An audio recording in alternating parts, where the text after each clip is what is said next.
45% of businesses fail within the first 5 years. With the 45% of people who failed, what happened in their mind or in their business or in their lives that caused them to stop? Stop giving yourself a dead end when in reality you should be giving yourself a detour. You are out here blocking your blessings because you are taking the fact that something didn't go exactly how you thought it should, and you're shutting down versus you taking that and figuring out, how can I make a way out of no way? Took me from a wannabe entrepreneur to an entrepreneur. What is up? I am Chanel Q, the brand hustler, and welcome back to another episode of the Hustle Talks podcast.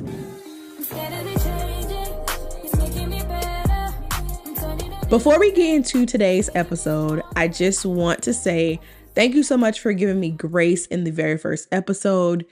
Y'all, I forgot how good the podcast mic is. And normally when I get really passionate about something that I am teaching or a message that I am sharing, I tend to take it up about 5 notches. I get into full-blown preacher mode, okay? And I have to remember that this microphone is doing its job and I could relax just a little bit, But I will say that when I am really passionate, sometimes I got to drive the point home and I can't control it. So in those times, turn your volume down just a little bit so I'm not screaming in your ear. But the point of the matter is, episode 1 was really good. So if you haven't watched it, definitely go watch it. And if you came back and this is your second time here, definitely make sure that you subscribe to the channel, subscribe to the podcast, follow the podcast, do all the things, and check back every single Monday because we will be dropping an episode every single Monday. Now, in today's episode, I want to talk about something really interesting. I recently turned 5 in my business. So I had my 5-year anniversary on April 15th, 2024. So your girl started the Brand Hustler LLC in April of 2019. And I actually became a full-time entrepreneur April 2019. So this was my 5-year anniversary of full-time entrepreneurship and of my business. And what also happened is I got almost $2,000 from AT&T.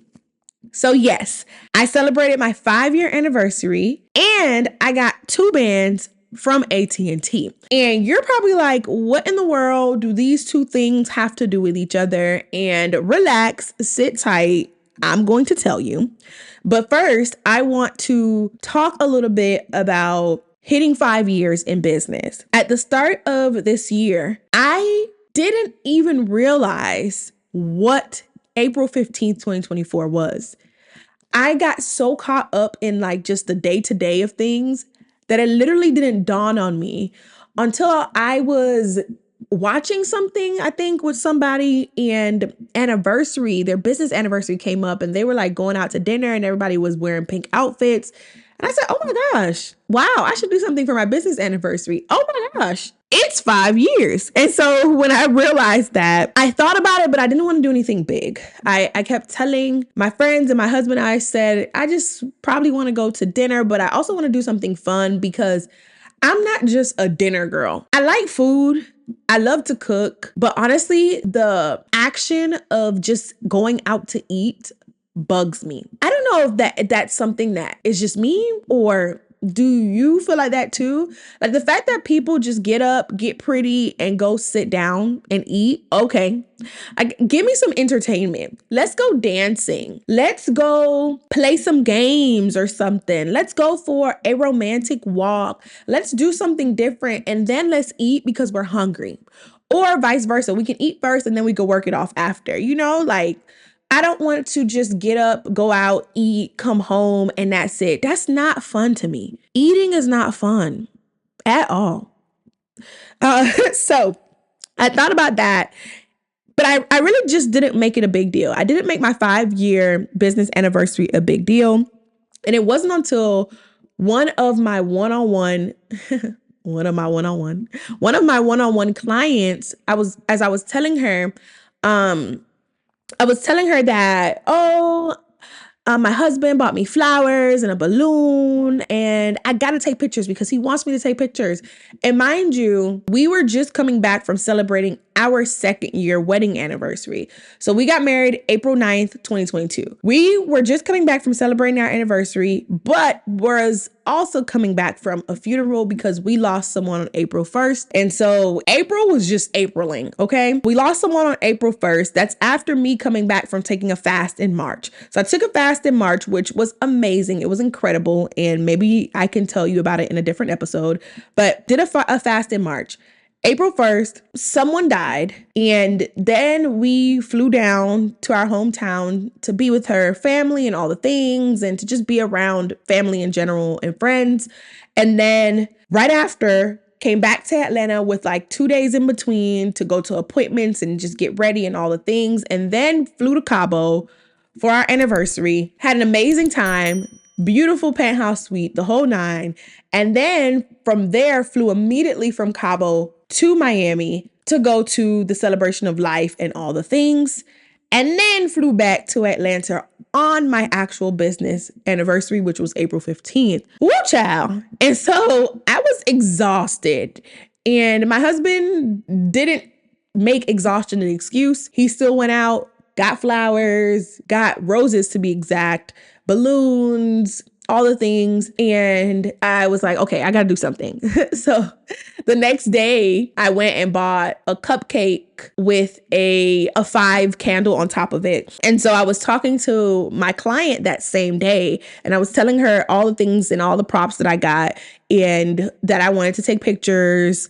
And she was, and that I didn't really feel like it. And she was like, girl, what? 5? That's the golden year. Are you crazy? You need to definitely go out there and get that content. We could end this session right now because I need you to go out there and record that video and celebrate. Like, yeah, I don't need nothing else. Bye. Literally, that's what she told me. And when she said that, when she said the golden year, I started to think about it. I started thinking deeper. And me, I'm a data girl. I don't like math, but I love data. So I said, okay, let me look up the stats real quick. I looked up the stats, and here's what I found. 20% of businesses fail within their first year. And I know that you probably hear the saying that half of businesses fail within their first year. That's true because the other 30% that's outside of this 20% are the businesses that don't even make it through to launch. So the thought of opening up a business, half of y'all or half of those ideas actually fail within the first year. But out of the people who actually make it past launch day, 20% of those businesses fail within the first year. 45% of businesses fail within the first 5 years. 45%. That is half. Okay? Half. I'm rounding. Half of businesses fail within the first 5 years. And here I was celebrating year 5, or not wanting to celebrate year 5, until my client said, girl, what? That is the gold. That is the golden year. And I immediately started to feel proud. But then I started to think about what makes me different than the 45%, right? What makes me a part of the 55% that actually kept going? What happened with the 45% of people who failed? What happened in their mind or in their business or in their lives that caused them to stop? And I kept thinking, and although I like to say that I am no different than anybody, the truth of the matter is there is a difference between people who are successful and people who aren't. There's a difference between people who make a way and people who make excuses. There's a difference. And I finally know what that difference is. Can you guess what it is? If you're watching this on YouTube or on a platform where you can comment, or even if you can't comment, write it down in your notebook and honestly take a true guess. What do you think the difference is? What's the difference between somebody who's successful and somebody who's not? What's the difference between somebody who keeps going and somebody who doesn't? What's the difference? You want to know the answer? I got to practice sitting back because I'm just so excited. Maybe as the podcast goes on, I'll sit back. But you want to know what the difference is? What made me different than the 45% of business owners who failed and gave up in their first 5 years is persistence. It's the fact that I exercise a muscle called persistence. When I was tired, I kept going. When I was scared, I kept going. When I was told no, I kept going. When I was broke and had to drive Uber and had to deliver food, I kept going. When my gramps died 3 days after my 5th business anniversary, did I cry? Yes. Literally, April 18th, 2024, celebrating my business anniversary, April 15th, 2024. A lot of people would have said, I can't do it. But here I am, still going. Ask yourself, do you truly have persistence? Do you have a muscle in your body called persistence? When you're told no, do you keep going? When you're tired, do you keep going? When you're all of these things that I just said, do you keep going? Now, this is not to say that I am some hustleaholic, workaholic, despite the fact that in my name it says hustle, because truly hustle to me is a mindset. It's not overexhaustion. It's not burnout. It's a mindset. So when I think to myself, did I need to recharge? Yes. Did I need to lean on faith? Yes. Did I need to turn disappointments into triumphs? Yes. Did I need to scramble sometimes to make money? Yes. Did I need to understand my emotions and learn how to push past emotions to fully show up and still walk in my purpose? 1,000% yes. And honestly, that is what set me apart from the 45%. That's what puts me in the top half of business owners who are still out here running their business, who are still out here making an impact, who are still out here making a way. And let me reiterate what I mean when I say owning a business, because entrepreneurship is a tricky subject, right? I am married to somebody who is still in corporate, but he owns a business, right? And so in no way, shape, or form is anything that I'm about to say derogatory to anybody who is still working in corporate. Here's the thing. When I say owning a business, I don't mean half-assing it. If you own a business, I am talking about fully owning that business. Either you are a full-time entrepreneur and you eat, sleep, breathe this business as a way to fund your life, or if you do have a business that is a supplement to an income that you already have, like my husband does, do you still show up regularly, consistently for your business as if it were a second job? If you're the type of person that you have a business that maybe you launched 10 years ago and you just pick it up when it's convenient, baby, you're not a business owner for real. I'm not talking about you. You're not even in the percentage. If you are a person who counts the fact that you had an idea and you sold one thing 5 years ago, I'm not talking about you either. If you are a person who actively has an idea and has actively gotten the LLC and all the things, and you do not make consistent movement towards a goal every quarter, every month, every week, baby, you don't have a business. And I know that's hard to hear, but somebody had to break it to you. If you truly want to own a business, if you truly want to operate as a CEO, I'm not saying that you have to quit your job. Ooh, my purse couldn't take it. It fell. I'm not saying that you have to quit your job like I did. What I'm saying is you need to take it serious enough that when things get tough, you have the persistence to keep going. See, there I am getting a little passionate again. And if you see me looking down, I got notes. I got to make sure I give all the gems to you and leave nothing on the table. Do you have the persistence? And before you can have persistence, do you even have a business for real? Are you building a legacy or are you making excuses? See, one thing about it is corporate jobs can be so amazing, right? But if you made the decision or if it was placed on your heart, your life, your mind to open up something that you own, you're meant to do something greater. You're called to do something greater. And because you're called to do something greater, you need to make sure that you are proactively and ambitiously walking in that direction. Stop making excuses and get whatever it is that you need to have the persistence in order to get to the goal. See, I need you to wake up. Wake up and realize that time is not on your side. We talked about that in the first episode. And see, if you're watching this right now and you're guilty of the fact that you had a business idea that you didn't pick up for the past few months or for the past few years. You're guilty of the fact that you keep running around saying that you own a business, but you ain't sold nothing in the past 3, 4, 5 years. You keep running around saying that you own a business, or in reality, you just pick up the business whenever it is that is convenient for you. If you're guilty of that, be honest and put guilty in the comments, or just say I'm guilty out loud if whatever you're listening to or watching this on doesn't have the ability for you to comment. Trust me, you are not alone. 45% of businesses fail within the first 5 years, and those don't count the businesses that were just ideas. So you are not alone. But what I can tell you is, because you are watching this podcast, because you are in the Hustle Babe community, I am going to teach you how to be persistent. I am going to teach you how to be persistent so you can be celebrating your 5-year anniversary, so that you can celebrate your 10-year anniversary, 15 years, 20 years, so that you could celebrate maybe even selling your company and having a piece of the pie for years to come.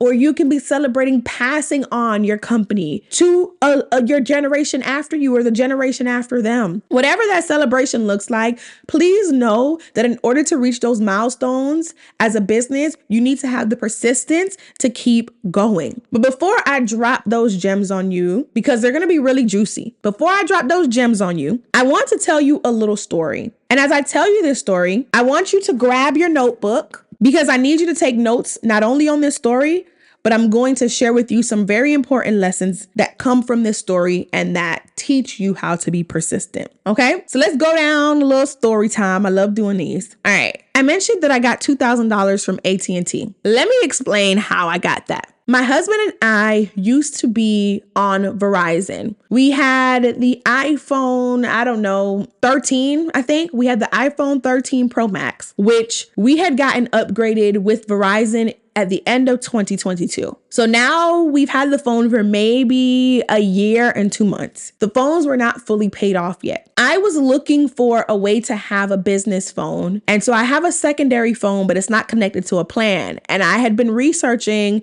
and I thought about the use cases for the phone. And I realized that if I had a hotspot, I could actually use the phone fully without needing to pay for a monthly plan. So we went into a Verizon store and we were asking about the different hotspots and things like that based off of my research, what they had in store, all the things. We were seeing what the options were.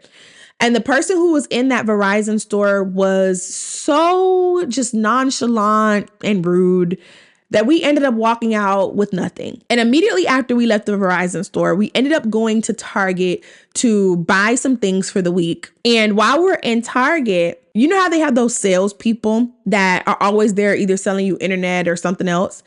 We're walking through Target, pushing our cart, getting all the things. You know, in Target, you always tend to get lost. You go in there for one thing, you come out with 50. So we're doing the whole thing, pushing the cart down the Target aisle. And we run into this guy wearing a blue shirt, and it says AT&T on the left. And usually we're really good at just ignoring them or just saying, nah, it's okay, bye.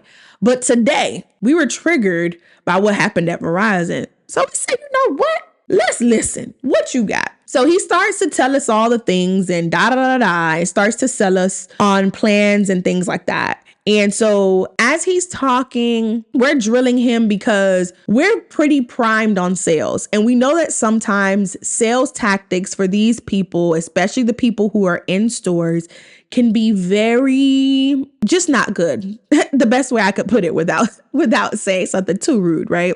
Could just be not good. And so because of that, we kept drilling him with questions. And one of the questions that we kept asking this sales guy was, hey, we are on Verizon for our phones. We are on Xfinity for our internet. Are you going to buy out the contract for both? This guy kept reiterating, yes, we're buying out the contract for both Xfinity for the internet so that you can get AT&T fiber. And we're going to buy out the contract for Verizon because, you're coming, you're getting the brand new iPhone. We literally got whatever the 15 Pro blah, blah, blah is. I don't know. We're getting the top iPhone. That's the promotion. That's that. All right. We ask, you tell us the answer. We ask again. You tell us the answer. We confirm a third time. You tell us the answer. All right, cool. Let's do it.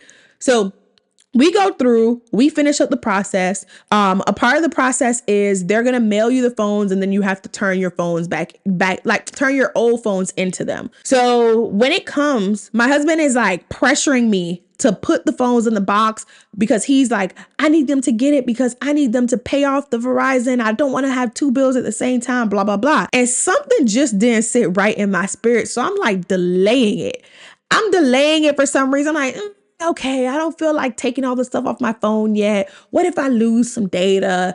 All the things, right? Making all the excuses. I'm dragging it out. And quite frankly, although I'm young, I'm a little old school and I don't believe in putting your phone in a box and mailing it in because what if somebody steals the package? Then I'm ish out of luck because AT&T don't got the phone, Verizon don't got the phone, and we sure don't got the phone, right? So I'm skeptical about that. But push comes to shove, we end up putting the phones in the boxes, activating our new 15 Pro Max, blah, blah, blah, and set it up with AT&T. Cool, we're good to go. We then get an alert that AT&T got the phones. Like maybe a week or so passes, they get the phones. Subsequently, we then get an alert from Verizon that says, hey, we never got our phones back and you actually owe us $1,200. Whoa, okay, wait a minute. Because AT&T got the phones first. So we were under the impression that once they evaluated the phones, which they had already done, that you would get the piece of the pie and we scotch free. So my husband hits up the guy because he has the number, always hit the number. He has the number from the Target guy who was selling the phones. And he hits him up and they get into like a heated argument because the guy's like, oh, I never said that. That's not how it works, blah, blah, blah. But once again, when people are selling, sometimes people who have bad sales tactics, they will do whatever it takes to get a sale and say whatever. And that is so sad because I don't believe in selling that way. But anyway, that's another lesson for another episode, right? We got all these lessons and I'm making the episode list as we go. But yeah, so he goes back and forth with the guy. And then after that, he ends up like chatting AT&T because the guy tells him, well, call this department or call that department, whatever. And he calls them and they're like, oh, well, there's nothing you can do, something, something, something. So, okay, cool. I tell him, let's go get a printout of the bill from Verizon to see what they're charging us for. Is this only for the phones? Do we owe them something? Is this a disconnect fee? What exactly is it? Because what happens is, what happened was Verizon, once they saw that we were no longer with them and we had turned on the phone, a new phone and disconnected their phone or something because the number gets ported out. They saw that it got ported out to another provider. So they immediately lock our access to the portal. We can't see anything, not even our bill. So I say, all right, cool beans, let's do it. So we plan to go, we schedule our whole day for the top half of the day so we can have the second half of the day free. We go to a Verizon store, get our bill printed out, saw that indeed the $1,200 was for the two phones and for the two phones only. And then we end up going to AT&T right after because I'm like, okay, well, we need to figure this out. Let's go to the AT&T in person because sometimes the people over the phone don't know what they're talking about. We end up going from Verizon to AT&T store and bounce around AT&T stores to AT&T stores because if you don't know, just in case you end up having this little issue too, AT&T has a bunch of flagship stores that are owned by other companies. And so we kept having to search for an actual AT&T owned store. We finally get to the AT&T owned store and we walk in, we explain what happened. The girl who's helping us is basically like, well, I could give you the information to return your AT&T phones if you want to end your contract. And I'm like, oh, okay, well, what's going to happen then? Well, then you're going to owe us for the 15 Pro Maxes.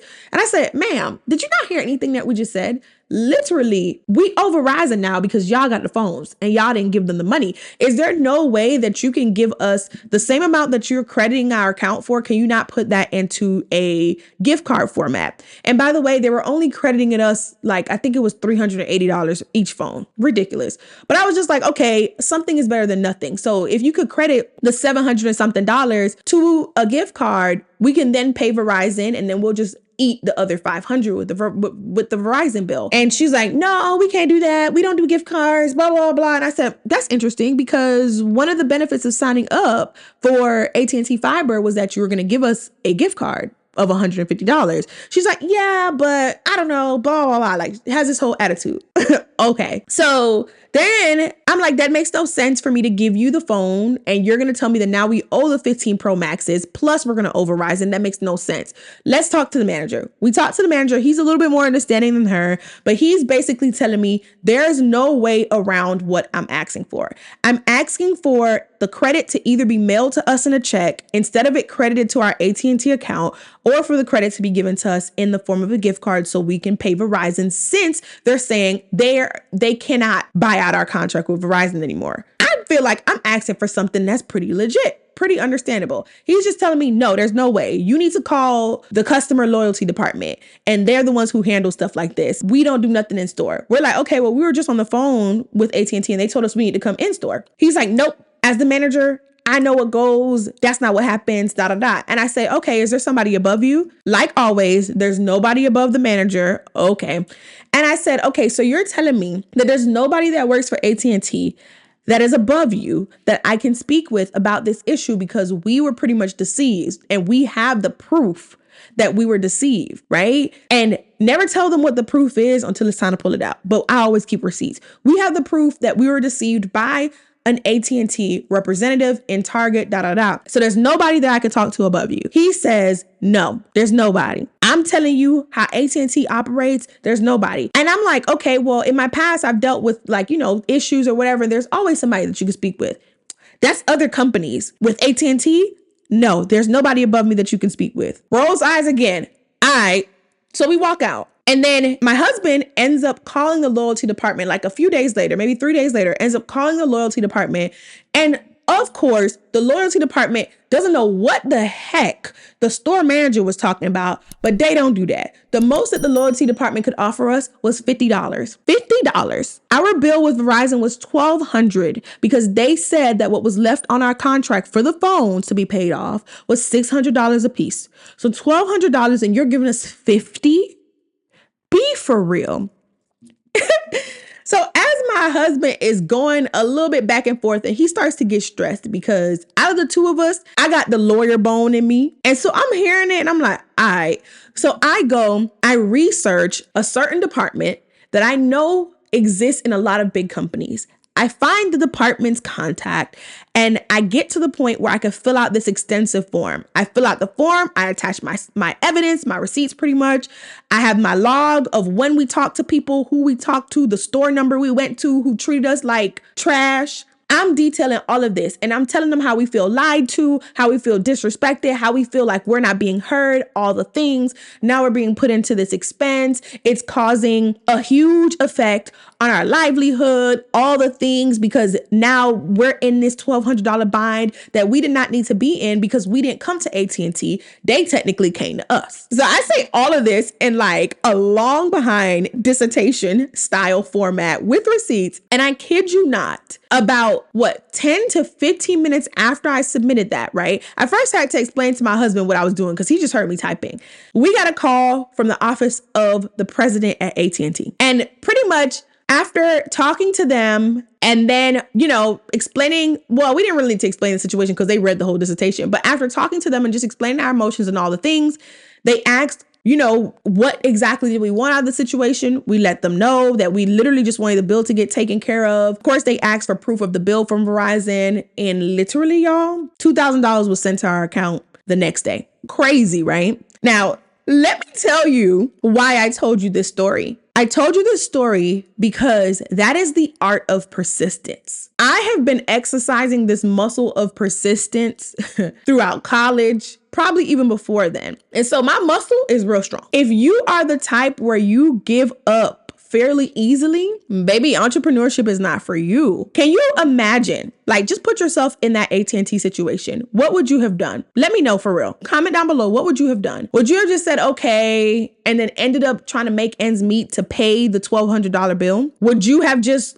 argued on the phone all day? Or would you have found a way like I did? And be honest, because if you wouldn't have found a way like I did, we need to fix that. See, if you're persistent in your everyday life, you naturally and easily become persistent in your business. Let me repeat that.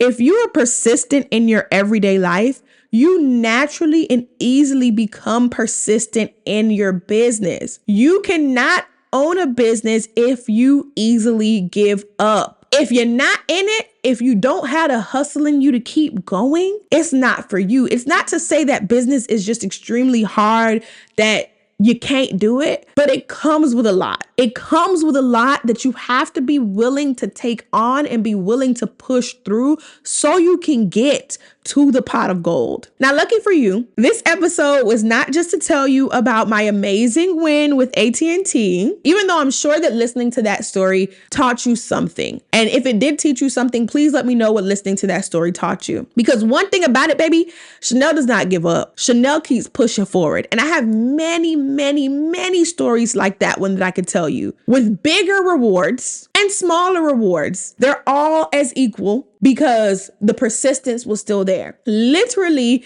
in my friend group, I am known as the person to call if there is an issue, especially with a company, because baby, I am going to push until I get what I deserve. You need to push in life and in your business until you get what you deserve.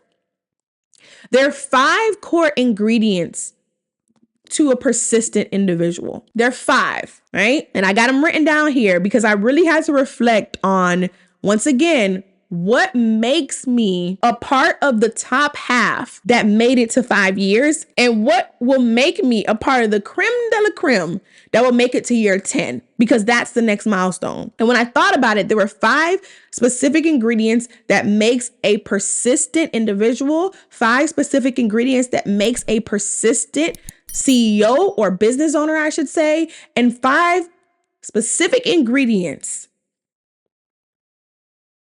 that really allows you to exercise that persistence muscle. Let's get it. Make sure that you're writing these down. The first one is an unwavering energy. Will you get tired on your entrepreneurship journey? Absolutely. But do you have the unwavering energy to reboot, strap up your shoes, and keep going? See, the thing about it is there's going to be days where you just don't feel like it.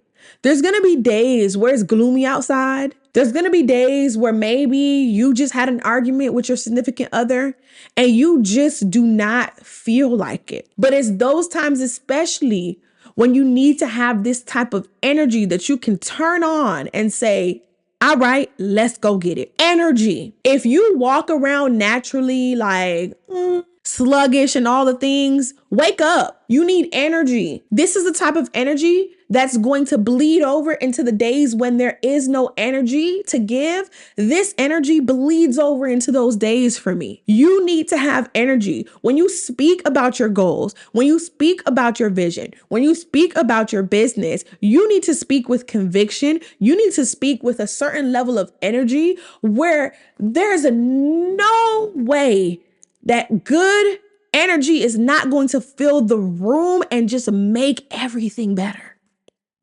There's no way. That's the first ingredient, energy. So check yourself. I'm going to give you a little homework because I want you from now on until the next time, or not even till the next time, just from now on, I want you to see and check your energy. Anytime you're stepping into a room, check your energy. When you're talking to yourself in the car, check your energy.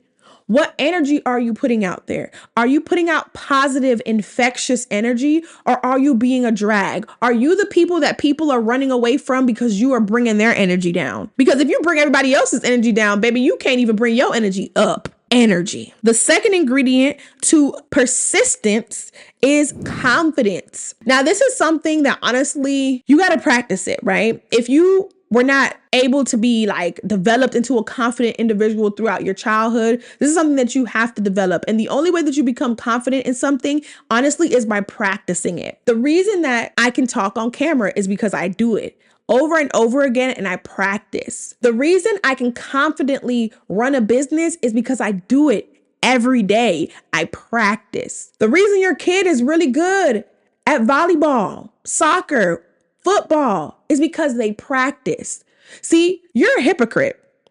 You scream at your kids every day when they don't get something right, or you scream at your kids every day telling them that, hey, practice makes perfect. You got this. Go out there and do this and do that, and you'll be the greatest. But you can't even tell it to yourself. You're a hypocrite. Practice makes perfect is not just a saying for children. It's a saying for everybody. Although there is no perfection, practicing gets you as close to perfect as you will ever get. And practicing is what allows you to be confident in whatever thing it is that you are doing. Stop saying that you are not good enough and start practicing so you can become the best. Stop saying that you don't know how to do something. Learn how to do it and practice so you can become skilled in it. 1 + 1 = 2. So the second ingredient was confidence. The third ingredient is knowing how to turn no's into yeses. I could not put this into one word, but it's knowing how to turn no's into yeses. I think it's probably being persuasive. Being persuasive. If you can't convince yourself that you are worthy of being a bomb CEO and an amazing entrepreneur and an amazing mother and an amazing wife and all these things, who the hell is going to believe it for you? I'm sorry, I'm yelling again. Who the heck is going to believe it for you?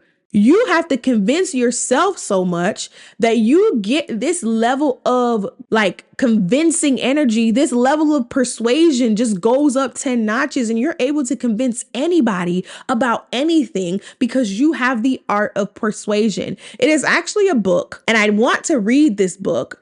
I know that it's good, and I'm not going to lie and act like I read the book. I've read other books, but I haven't read The Art of Persuasion. I've read the summary of it. But if you struggle with having like some type of persuasiveness in your day-to-day, read The Art of Persuasion. The art of persuasion is key to getting what you want out of life, point blank, period. Every day you have to convince somebody to do something. Think about it. So if that happens in your everyday life, what do you think happens in your business? You got to convince your customers to buy from you. You got to convince people to believe in you, to loan you the money. You got to convince people to join your team. The art of persuasion is all throughout business. And if you don't got it, baby, you don't got it. You need to learn how to get it, because without it, you're not going to last long. You know what I just realized? As I'm going through these 5 ingredients, please let me know which one of these ingredients you have been missing. Because if you are an entrepreneur who haven't made it to 5 years, or if you haven't made it to launch yet, you're missing one of these or all of these 5.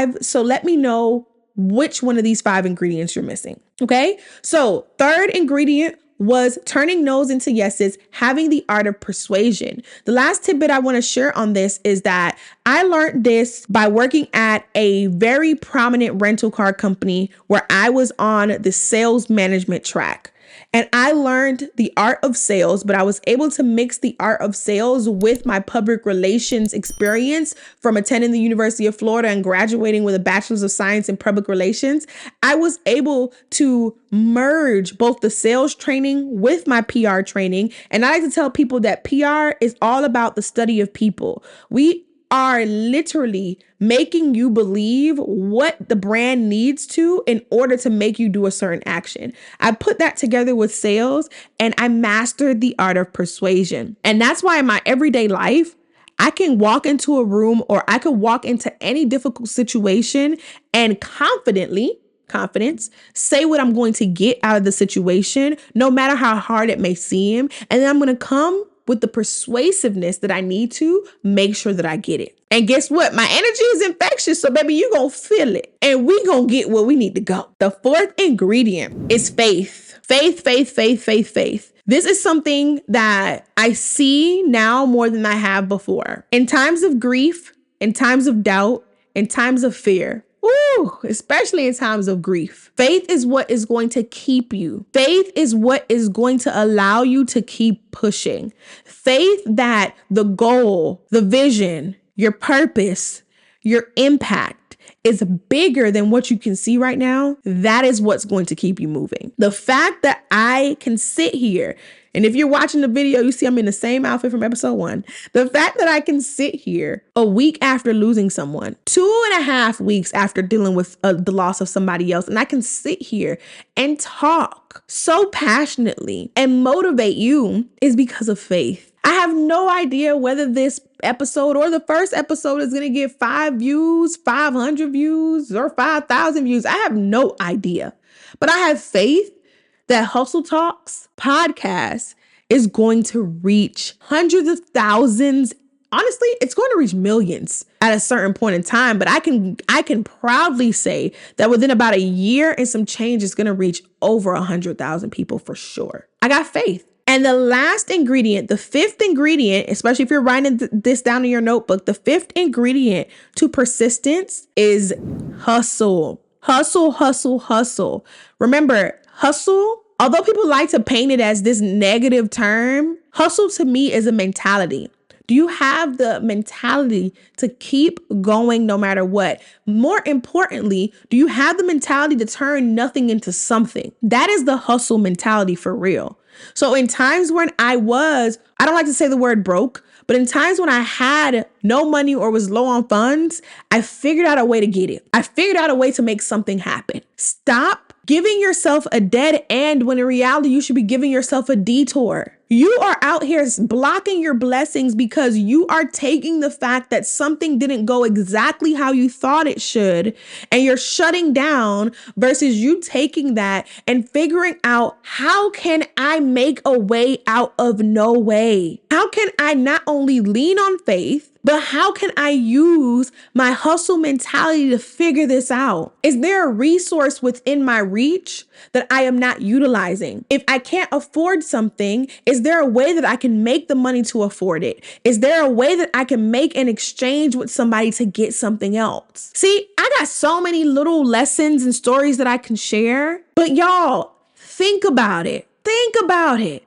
The whole reason why I was able to get what I got out of AT&T is because I figured out a way when there seems like there was no way. When people were telling me, no, there's no way you're going to be able to do this. And quite frankly, I told my mom, and she told me I should do it. I should go back to that AT&T store, to that manager that told me there was nobody above him, and say, oh, what was that? And hold up the bank account. Because baby, there was a way, and it wasn't with you. But I found a way out of no way. That is persistence, energy, confidence, persuasion, faith, hustle. That is what makes persistence. Persistence is what brought me here. Persistence took me from a wannabe entrepreneur to an entrepreneur. Persistence, now that I've hit 5 years of business, is what allowed me to go from just owning a business to now operating as a CEO with a team. Am I perfect? Heck no. Do I have a lot to learn? Heck yes.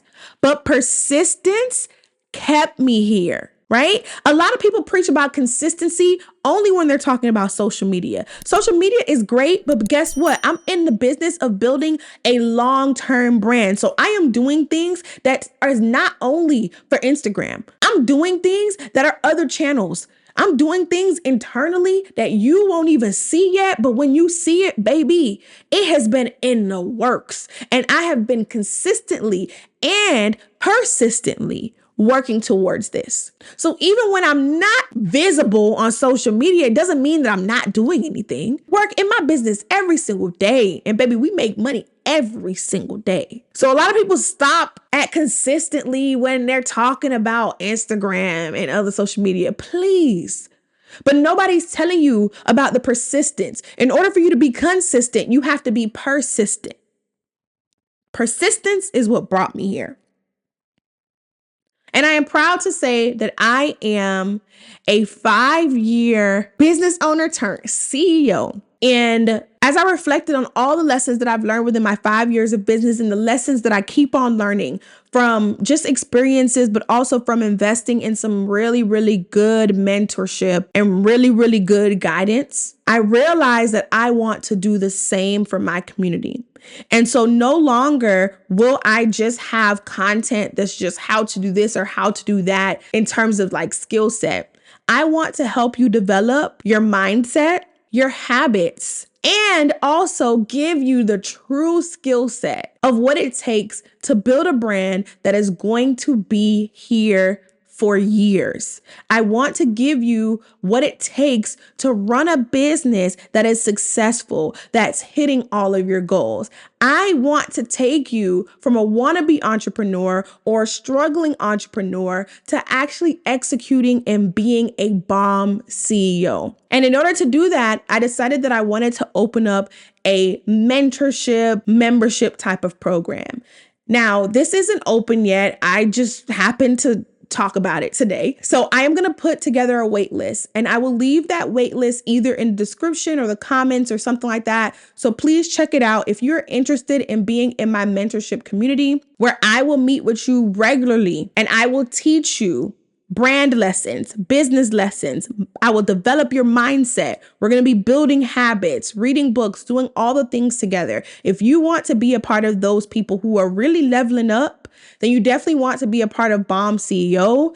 And I'm going to create a wait list so you can join the wait list and you will know when we actually open up. Now, what I will say is it's not going to be free, because what I'm going to teach you in there, if you find this helpful or even my videos on YouTube helpful or any of the content I put out anywhere else is helpful, what I'm teaching inside of my membership is going to be next level, because I am going to be putting my business on Front Street and teaching you what I have done and I'm currently doing. And I'm going to be really transparent with it. And so in order for me to show you certain things, I got to have a certain level of people in there. Okay. And those people have to be willing to invest. It's not going to be crazy. Trust me. It's not going to be anything crazy. So definitely join the wait list if you are interested in being a part of Bomb CEO.